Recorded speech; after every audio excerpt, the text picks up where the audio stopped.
L'air qui entoure une clairière forestière tranquille semble parfaitement ordinaire. Les feuilles frémissent. La lumière du soleil filtre à travers les branches. Quelque part à proximité, un insecte se pose sous une feuille, inaperçu, insignifiant. Pourtant, en quelques instants, un processus s'enclenche parmi les stratégies les plus précises, les plus implacables et les plus sophistiquées biologiquement jamais produites par l'évolution. À l'intérieur du corps d'un autre être vivant, un œuf a été déposé avec une précision chirurgicale. Pas au hasard. Pas de manière gaspilleuse. Il est placé là où les nerfs, les organes et les défenses immunitaires seront contournés juste assez longtemps. L'hôte poursuit sa vie, il se nourrit, grandit, se comporte presque normalement, tandis que quelque chose d'autre croît en lui, redéfinissant silencieusement le sens de la survie. Les guêpes parasitoïdes ne tuent pas rapidement.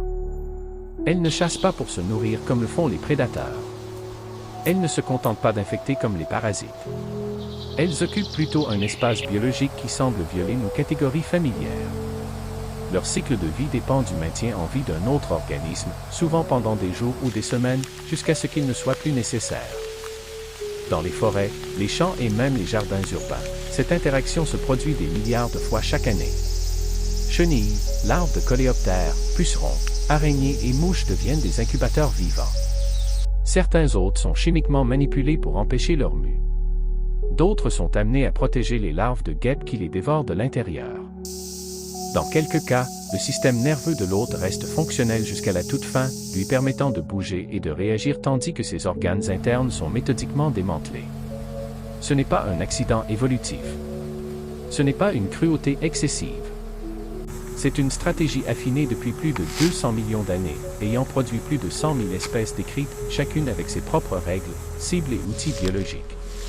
Des venins qui paralysent sans tuer. Des virus qui suppriment les systèmes immunitaires. Des œufs capables de détecter les gradients d'oxygène pour trouver l'endroit le plus sûr où se développer. Plus les scientifiques approfondissent leurs recherches, plus il devient difficile de tracer des frontières morales ou conceptuelles nettes. Ces guêpes façonnent les écosystèmes en contrôlant les populations d'insectes. Elles influencent la santé des plantes, l'agriculture et même l'évolution des défenses immunitaires chez d'autres espèces. Des réseaux trophiques entiers sont discrètement équilibrés par leur travail invisible. Aujourd'hui, nous plongeons dans le monde des guêpes parasitoïdes, non comme des monstres, mais comme des produits d'une logique évolutive poussée à l'extrême. Ce qui émerge n'est pas une horreur gratuite, mais un profond défi à notre manière de définir la vie normale, la survie et le succès dans le monde naturel.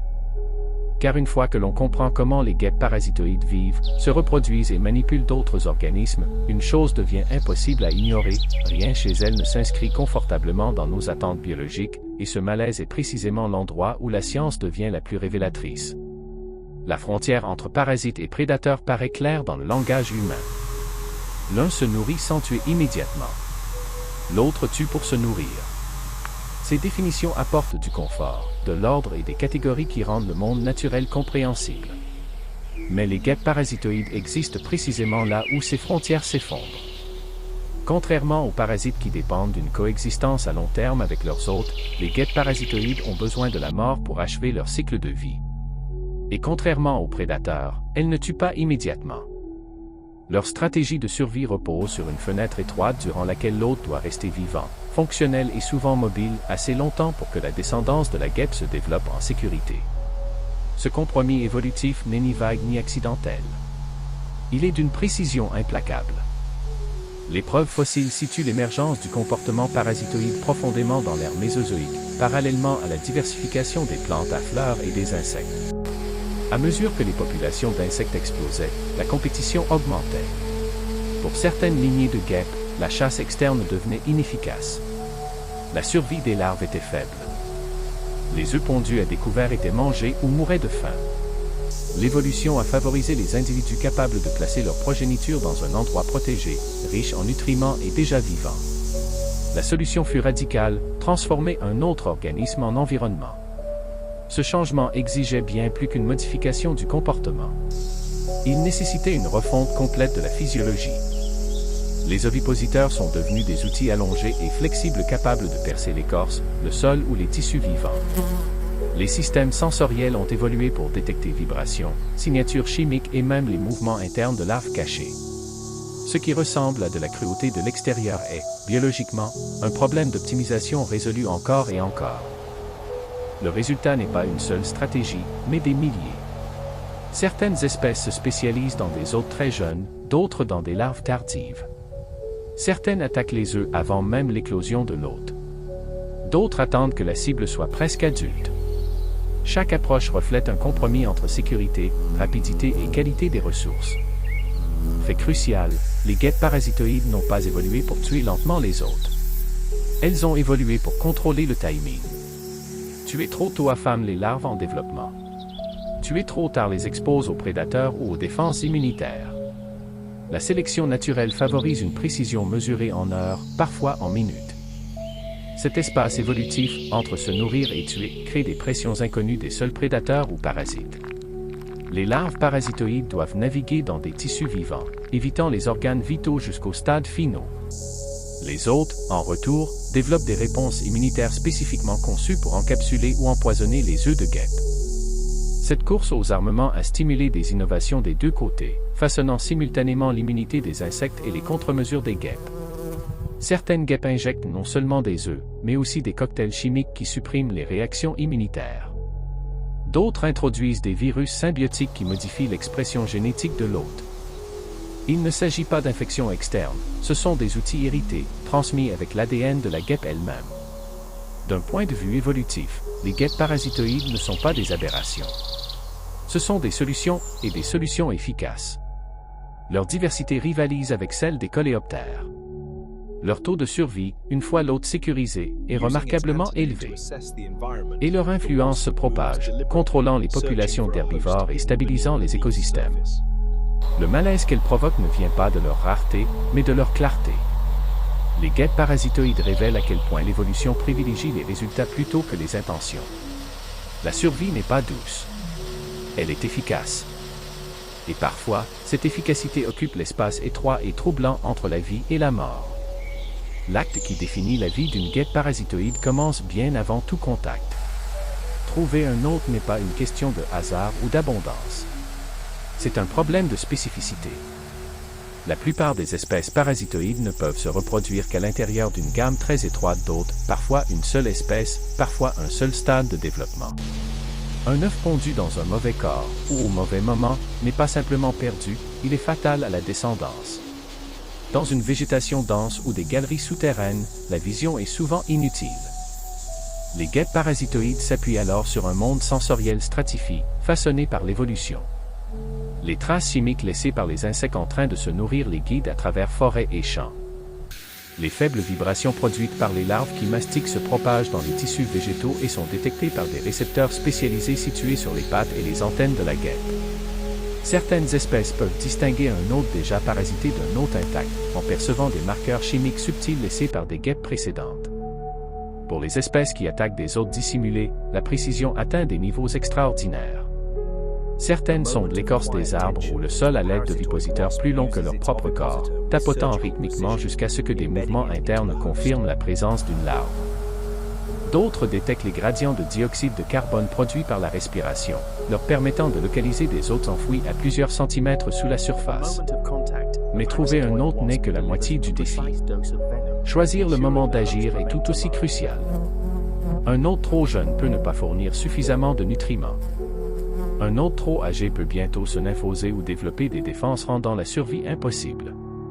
Les guêpes parasitoïdes résolvent ce problème en synchronisant leur reproduction avec le cycle de vie de leurs hôtes, parfois avec une précision stupéfiante. Dans les champs agricoles, certaines espèces émergent quelques jours seulement après l'éclosion des insectes ravageurs, leur propre développement étant calibré sur des signaux saisonniers tels que la température et la durée du jour. Une fois le contact établi, la ponte est rapide et délibérée. L'ovipositeur n'est pas un simple dard, c'est un organe sensoriel capable de goûter les fluides internes et de se frayer un chemin autour des organes. Chez certaines espèces, la guêpe marque une pause en cours d'insertion, ajustant sa position pour éviter les structures vitales qui tueraient l'hôte prématurément. Chez d'autres, l'œuf est placé directement à proximité de faisceaux nerveux ou de corps graisseux qui nourriront plus tard les larves. Il n'y a aucune hésitation. L'évolution a éliminé tout ce qui est superflu. La guêpe n'inspecte pas sa victime après coup. Elle ne garde pas, ne revient pas. la survie repose sur la confiance absolue dans un mécanisme façonné par d'innombrables générations précédentes. Mais les hôtes ne sont pas passifs. De nombreux insectes ont développé des cuticules épaissis, des comportements agressifs ou des cellules immunitaires capables d'entourer et de détruire les œufs étrangers. En réponse, certaines guêpes injectent des venins qui paralysent temporairement l'hôte, empêchant toute défense durant les instants critiques. D'autres recouvrent leurs œufs de substances qui les rendent invisibles au système immunitaire. Chaque œuf qui réussit représente un alignement rare du timing, de l'anatomie et de la chimie. La plupart des guêpes parasitoïdes pondent des dizaines, voire des centaines d'œufs au cours de leur vie, car l'échec est fréquent. La précision ne garantit pas le succès, elle ne fait que rendre la survie possible. Dans cet échange silencieux, aucun acte isolé ne semble extraordinaire. Mais pris ensemble, sur des millions d'années et d'espèces, le choix de l'hôte révèle une forme d'expertise biologique qui rivalise avec la chasse des plus grands prédateurs. Ici, ni la force ni la vitesse ne comptent. C'est l'exactitude qui fait la différence. Une fois l'œuf déposé, la phase la plus dangereuse commence non pour l'hôte, mais pour la guêpe en développement. À l'intérieur d'un corps vivant, la survie dépend du contrôle. Le système immunitaire de l'hôte est conçu pour détecter et détruire les envahisseurs étrangers. Sans intervention, il encerclerait l'œuf avec des cellules spécialisées, l'asphyxiant ou l'empoisonnant en quelques heures. Les guêpes parasitoïdes survivent non par la force brute, mais par la négociation biochimique. De nombreuses espèces injectent du venin en même temps que leurs œufs. Contrairement au venin des prédateurs, ces substances ne sont pas conçues pour tuer. Elles sont calibrées pour perturber des voies physiologiques spécifiques, ralentir les mouvements, interrompre le développement, supprimer les réponses immunitaires. Chez certains hôtes, le venin paralyse temporairement les muscles, empêchant les mouvements défensifs pendant la ponte.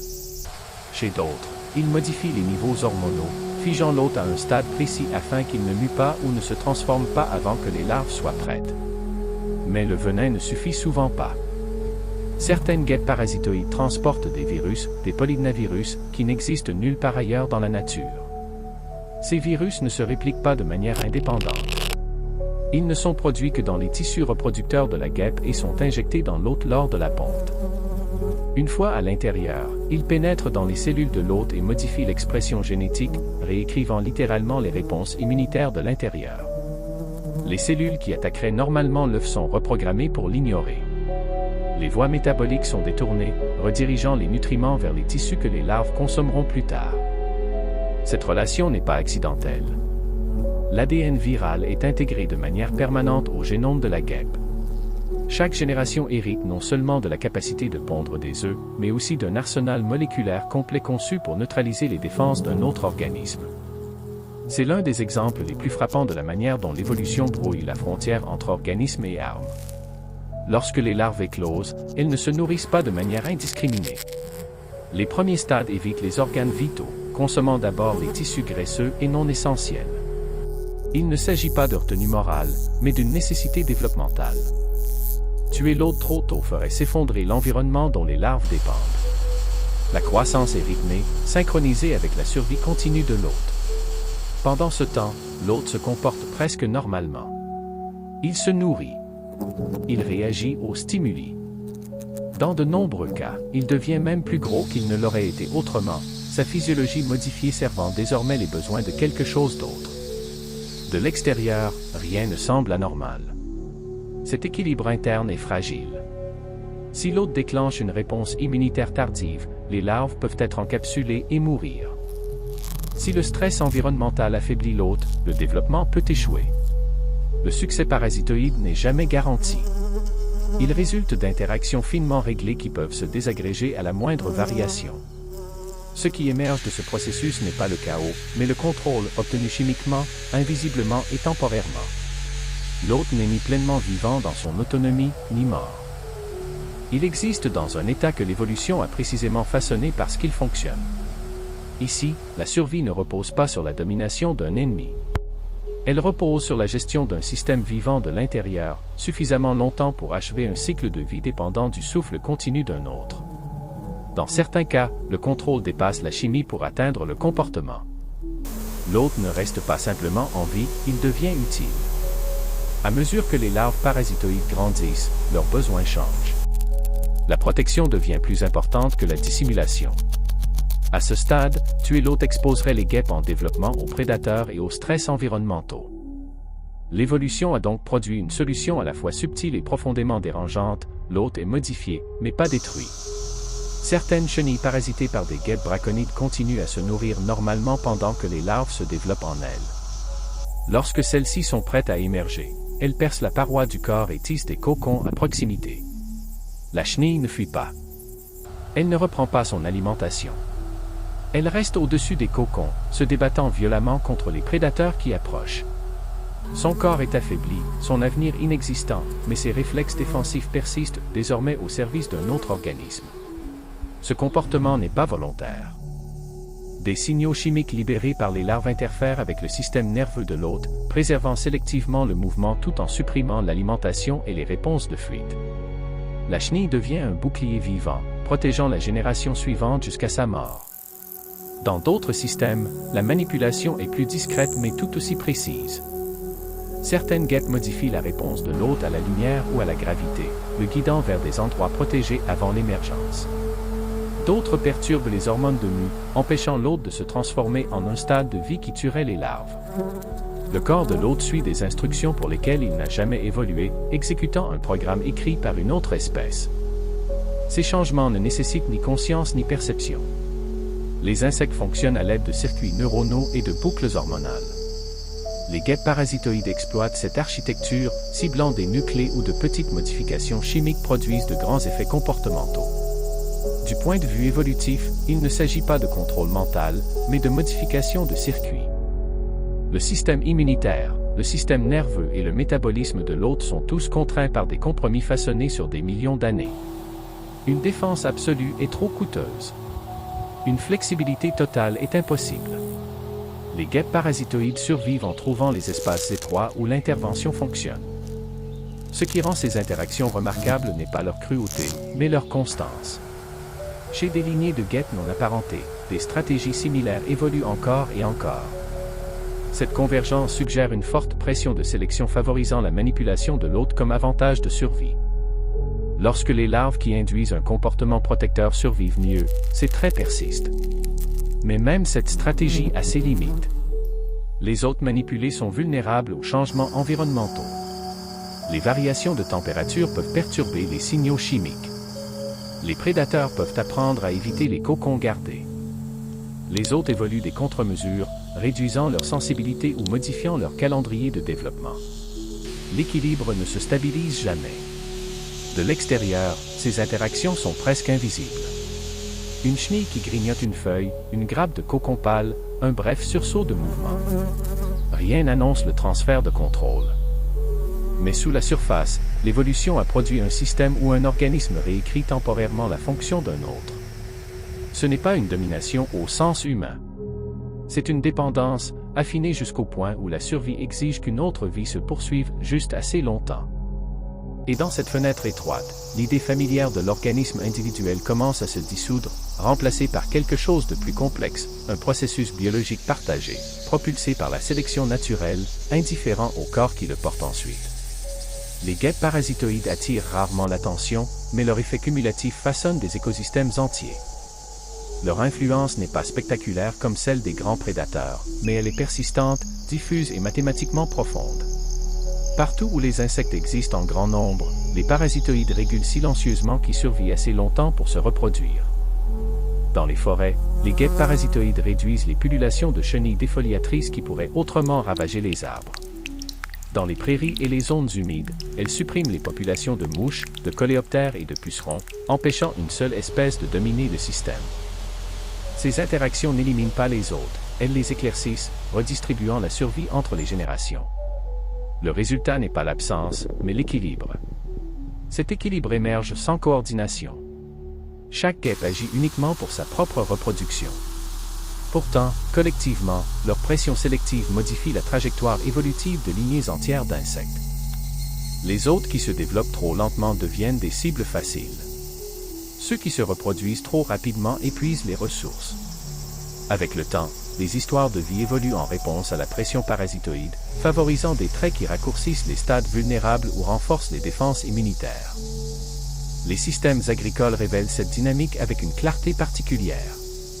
Dans les monocultures, les insectes ravageurs prospèrent souvent parce que les régulations naturelles ont été supprimées.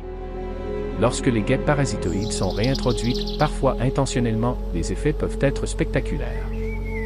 Les populations d'insectes nuisibles diminuent, non par une mortalité massive, mais par une suppression reproductive durable. L'écosystème retrouve une forme de régulation que les produits chimiques de synthèse peinent souvent à reproduire. Ce qui rend les guêpes parasitoïdes particulièrement efficaces est leur spécificité. Beaucoup ne ciblent qu'une ou quelques espèces d'autres, limitant les dommages collatéraux.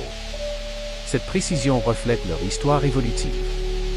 Une guêpe adaptée à un hôte particulier est liée au destin de cet hôte. Si l'hôte disparaît, la guêpe disparaît aussi. Ce couplage étroit décourage la surexploitation. Éliminer tous les hôtes disponibles serait autodestructeur. Mais cette dépendance fait aussi des guêpes parasitoïdes des indicateurs sensibles des perturbations écologiques. La perte d'habitat, les changements climatiques et l'usage de pesticides peuvent rompre la synchronisation entre les guêpes et leurs hôtes. Un simple décalage de quelques jours dans le développement de l'hôte peut suffire à faire émerger les guêpes trop tard. Les œufs ne trouvent plus de niche. Des lignées entières s'éteignent silencieusement.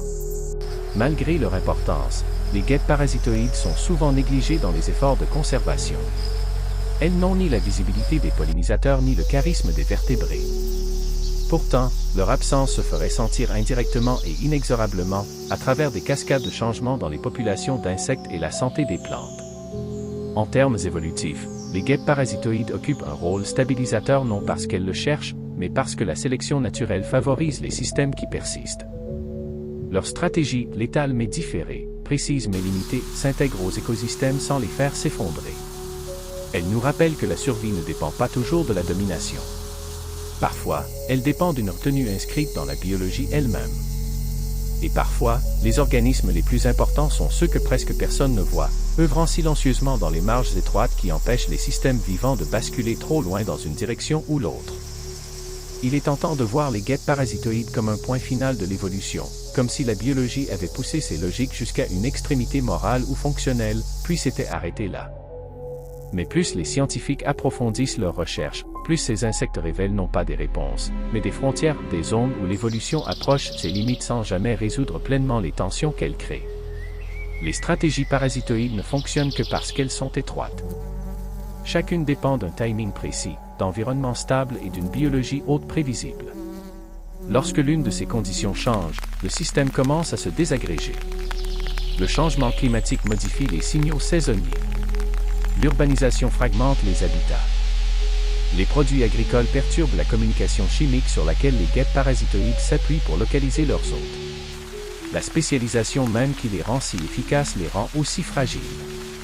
Les chercheurs qui étudient les systèmes hôtes parasitoïdes se heurtent de plus en plus à des questions sans réponse. Comment les larves évitent-elles les réponses immunitaires pendant des semaines, puis survivent-elles soudain à l'effondrement de l'hôte? Comment les hôtes restent-ils fonctionnels sur le plan comportemental alors que leurs tissus internes sont consommés? Dans de nombreux cas, les scientifiques peuvent décrire ce qui se produit, sans pouvoir expliquer pleinement comment un contrôle aussi fin est maintenu sans défaillance catastrophique. Même les polydnavirus qui sous-tendent de nombreuses stratégies parasitoïdes soulèvent des incertitudes plus profondes. Ces virus brouillent la distinction entre organismes et outils, entre génome et environnement. Ils évoluent avec les guêpes, mais ne peuvent exister de manière indépendante. Sont-ils des entités séparées, ou des extensions de la guêpe elle-même? L'évolution n'offre aucune définition claire, seulement des résultats fonctionnels. Ce que les guêpes parasitoïdes révèlent en fin de compte n'est pas la cruauté, mais l'indifférence. La sélection naturelle n'optimise ni le confort, ni l'équité, ni la clarté. Elle optimise la continuité. La vie persiste en exploitant ce qui existe déjà, en remodelant d'autres organismes en solutions temporaires. L'hôte survit juste assez longtemps.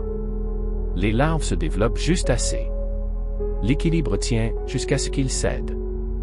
Pour les humains, cela remet en question des hypothèses profondément ancrées sur l'individualité et l'autonomie dans la nature. Nous avons tendance à voir les organismes comme des unités distinctes, agissant indépendamment. Les systèmes parasitoïdes montrent tout autre chose, des cycles de vie imbriqués, des processus physiologiques partagés et des fusions biologiques temporaires dictées par la pression évolutive. Il n'y a ici ni méchants, ni le sont clairement résolus. Les guêpes parasitoïdes ne sont ni des erreurs, ni des modèles à admirer. Elles sont des preuves, la preuve que l'évolution explore toutes les voies viables, aussi inconfortables soient-elles pour la sensibilité humaine. À mesure que la recherche progresse, de nouvelles espèces sont décrites, de nouveaux mécanismes découverts et de nouvelles questions soulevées. D'innombrables interactions restent probablement inconnues, se déroulant inaperçues dans le sol, la litière de feuilles et les canopées forestières. Plus nous apprenons, plus il devient clair que notre compréhension de la survie demeure incomplète. Rien, chez les guêpes parasitoïdes, n'est normal, car la normalité est une invention humaine. Dans la nature, il n'y a que ce qui fonctionne, pour l'instant. Et dans les vies silencieuses et précises de ces insectes, l'évolution nous montre jusqu'où cette logique peut aller, sans jamais expliquer pourquoi elle s'arrête là où elle s'arrête. En fin de compte, les guêpes parasitoïdes ne nous demandent pas d'être à l'aise avec la nature, seulement de reconnaître que la vie ne persiste ni par la bonté ni par l'intention, mais par des mécanismes affinés jusqu'à ce qu'il ne reste plus rien d'inutile.